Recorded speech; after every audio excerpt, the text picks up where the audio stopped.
கர்த்தருக்கு ஸ்தோத்திரம். கர்த்தருடைய பிள்ளைகளே, இன்று உங்களுக்காகவும் எனக்காகவும் இன்று கர்த்தர் தந்த வசனம் யோப் 1ஆம் அதிகாரம் 3ஆம் வசனம்.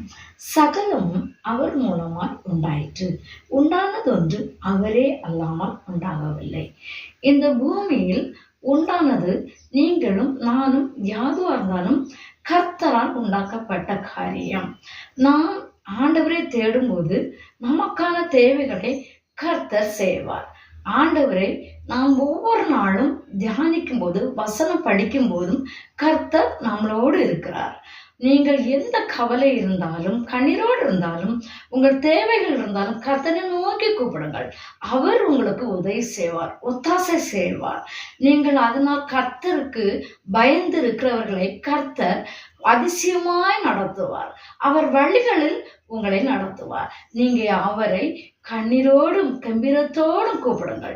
அவர் உங்களை அதிசயம் செய்வார். நான் உங்களுக்காக ஜெபிக்கிறேன். என்னோடு ஜெபிக்க இணைந்து ஜெபியுங்கள். இதன் மூலம் நீங்கள் ஆசீர்வாதத்தை பெறுவீர்கள். நான் ஜெபிக்கட்டுமா? நீங்களும் என்னோட கூட ஜெபியுங்கள்.